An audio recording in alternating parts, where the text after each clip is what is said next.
Pedro Lacur, ¿cómo te va? Buenas noches. ¿Cómo andas, Pepe? ¿Todo bien? Gusto. ¿Todo bien? Un gusto tenerte también. Gracias por la invitación. Con gusto. Hablamos hace algunos minutos con Rosana Barrios y vos me hablabas también de la sociología de la religión, ¿no? Exactamente. Bueno, es toda una rama. Yo en realidad me especialicé, cuando terminé la carrera hice una especialización en un grupo de investigación de sociología de la religión con un ex cura del tercer mundo que se llama Rubén Drí. Muy interesante. Y me fui metiendo y me metí más por el lado de lo que sería el judaísmo. Me interesó mucho la relación del judaísmo con... ¿Por qué? Y porque el judaísmo tiene toda una impronta... Me basé en un libro de Enzo Traverso. Te pregunto puntualmente por qué, porque mi padre era judío. Ah, mira qué interesante. No, hay para mí el judaísmo, y en tanto cultura, si se quiere, no tanto en tanto religión o libro, ¿no? Tiene una riqueza porque se lo vincula mucho con la intelectualidad, ¿no? Con la intelectualidad, con esta suerte de secularización que también empezó a haber, sobre todo en Europa, a partir del siglo XIX. Y ahí retomo un concepto del historiador Enzo Traverso, donde él habla de modernidad judía, justamente para referenciarse en estos judíos que no dejaron de ser judíos, pero se asimilaron a las culturas europeas occidentales, digamos. Y lo llevó a todos esos judíos a reflexionar acerca de un montón de cuestiones como el internacionalismo, el cosmopolitismo, esa suerte de no tener nación, ¿no? Los llevó a pensar cosas que quizás la gente ya asentada no lo podía pensar, ¿no?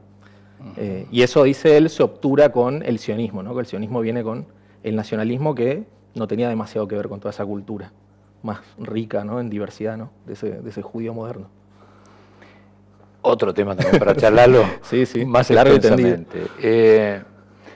También como sociólogo y como periodista, digamos, ¿cómo estás viviendo esta etapa preeleccionaria en la provincia de Misiones? Y bueno, ahí creo que estos 2 meses que vivimos de campaña, 2 meses de campaña concentrada, ¿no? Bien cortita y al pie, como le gusta a la feligresía renovadora, para seguir con las metáforas religiosas. Yo creo que dejaron muchas imágenes, sobre todo por la particularidad de una campaña en pandemia, ¿no?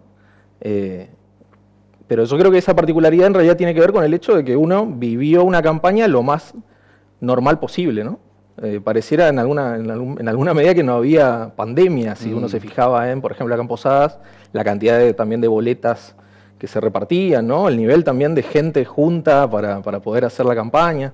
Yo creo que eso llamó la atención justamente por lo contrario, digamos. Una campaña bastante normal para un contexto como el pandémico, me parece a mí, ¿no? Una campaña bastante normal para una situación anormal. Exactamente.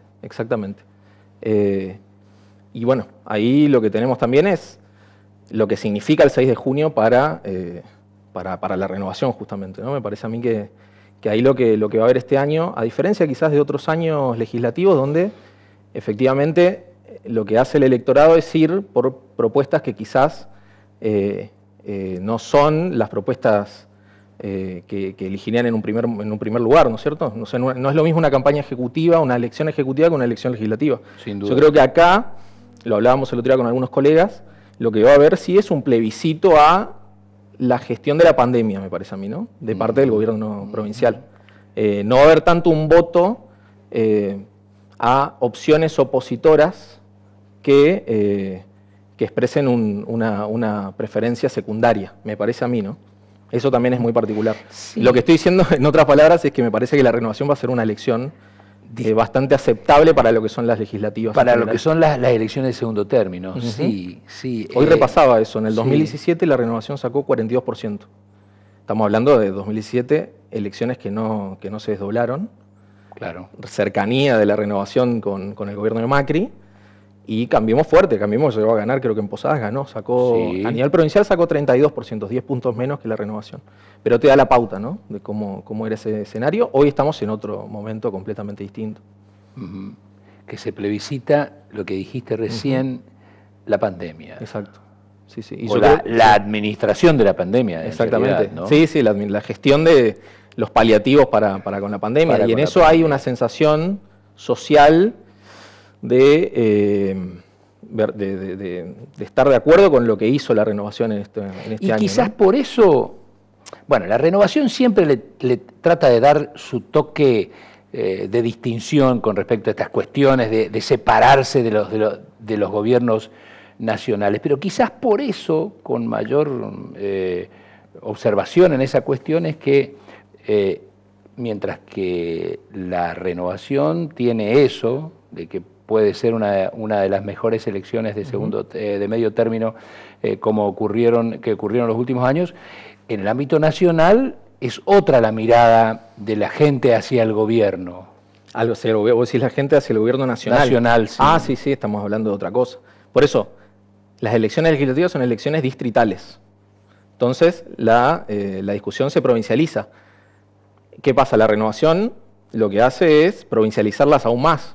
O sea, si no las desdoblara, estarían provincializadas igual, porque lo que se elige son diputados provinciales. Sin duda. Y obviamente después, mañana se va a votar, van a ser en noviembre las elecciones generales, se van a renovar 3 bancas misioneras, pero lo que le importa a la Renovación es lo que pasa acá en Misiones, ¿no? La renovación de justamente legisladores nacionales, legisladores provinciales y legisladores en distintas comunidades de la provincia. Exacto. Y adelantar las elecciones es un gesto por ese lado, ¿no? De misionerizar, si se quiere, la disputa electoral. Y después están las especulaciones respecto, en este contexto, de la relación de la Renovación con Alberto Fernández, si eso fue un gesto después del veto a la zona especial aduanera, que también fue todo un tema que hoy casi nadie se acuerda de eso, ¿no? Yo no sé qué tanto... Pero que quedó una manchita ahí, que quedó una manchita. No sé si eso se puede expresar en términos electorales, me parece. Claro. Es demasiado de microclima en alguna medida. Pero se generó una expectativa muy grande el año pasado, hasta en términos sociales respecto de eso, ¿no? La sociedad también pensó que, como la Renovación le decía, que si se aplicaba a la zona especial aduanera iba a haber un 50% de caída en los precios de todo. Hubo un poco de venta de espejitos de colores también. O sea, Alberto le vendió espejitos de colores a la Renovación y la Renovación también vendió espejitos de colores a la población misionera en alguna medida. Sí. Más allá de las asimetrías, ¿no es cierto? Más allá de eso, pero de todos modos parece que pasó tan rápido y nos olvidamos pronto de eso. Quizás porque, bueno, muy pronto también llegó la pandemia, que fue mucho... Claro, igual esto fue diciembre del año pasado, o sea, ya estábamos en pleno... Ya estábamos, pero... Claro. Se subieron a la pandemia en el sentido de que las fronteras cerradas le permitieron a Misiones ir con un argumento mucho más fuerte, ¿no? Sí, pero tuvieron la capacidad, incluso, bueno, el gobierno nacional, de desviar la atención y no darle la bolilla que realmente pretendía la provincia de Misiones. Pero volviendo al tema de las elecciones del próximo domingo, también se habla de que luego del 6, recién ahí van a cambiar las cuestiones acá. Han habido reclamos por parte de la oposición de que no se realice las elecciones el 6 de junio. Y lo que vos planteabas recién con respecto a que se hicieron casi una campaña normal en tiempo anormal, bueno, no estaban muy equivocados los de la oposición en reclamar de que se suspendan o se pospongan las elecciones. Y eso fue un reclamo desde el momento que se supo que iban a adelantar las elecciones, fue en febrero, cuando el gobierno provincial anuncia que va a ser el 6 de junio, ¿no? Se habló de eso, se habló no solamente en términos sanitarios, sino también en términos presupuestarios, porque no es lo mismo desdoblar las elecciones que hacerla a la par de una elección nacional. Justamente cuando Herrera Huad iba y era uno de los gobernadores que pedía justamente la suspensión de las PASO. Entonces había también una incongruencia en eso, ¿no? Yo creo que igual el adelantamiento de las elecciones ya es una tradición renovadora. Sí. En los últimos años, 2015, 2017, fueron los únicos 2 años donde hubo elecciones a la par de las nacionales, y eso le permite a la Renovación consolidar este provincialismo, ¿no?, que ellos llaman misionerismo, y que me parece a mí que es justamente una batalla cultural ganada, me parece, por la Renovación, sin lugar a duda. No solamente por lo electoral, sino por lo que significa, ¿no? Se habla de que después del 6, recién ahí van a ver se van a cerrar, se van a tomar otras medidas. ¿Se animará la Renovación, teniendo en cuenta que de aquí a 2 años van a tener que otra vez plebiscitar su gestión, de hacer eso y de que todos se den cuenta de que dejaron abierto todo esto para que... Claro, es demasiado evidente. Es muy evidente. ¿Se animará la Renovación a hacer eso? Yo no lo veo factible, digamos, de esa manera, porque lo que se habla, el rumor que corre, es que ya el otro día van a cerrar absolutamente todo, los casos van a pasar de 170 como hay ahora todos los días, 300. Yo creo que sería demasiado burdo. Me parece a mí que habrá que ver eso, habrá que ver. La verdad que no, obviamente es un rumor, no lo sabemos, pero sin lugar a duda la situación sanitaria en Misiones, por más que estemos mejor que otras provincias, tiene una particularidad, digamos, también preocupante. Sin duda. Sí, estamos en plena pandemia. Lo que se lee entonces, Pedro, es que no va a ser una mala elección la renovación. Yo creo que no va a ser una mala elección, sino que va a ser una muy buena elección. Esto a partir también de encuestas que tampoco circulan demasiado. Yo creo que hay como una suerte así de clandestinidad de las encuestas. Es cierto. No se a mí me sorprende eso. No se observan muchas encuestas. Sí, es cierto. Para estas elecciones, ni desde la oposición, ni desde el oficialismo. Sí. Y para mí ese es un problema, ¿no? Tendría que ser completamente abierto también la posibilidad de tener para la población un mínimo sondeo. Así todo creo que sí, que va a haber un margen de la renovación importante.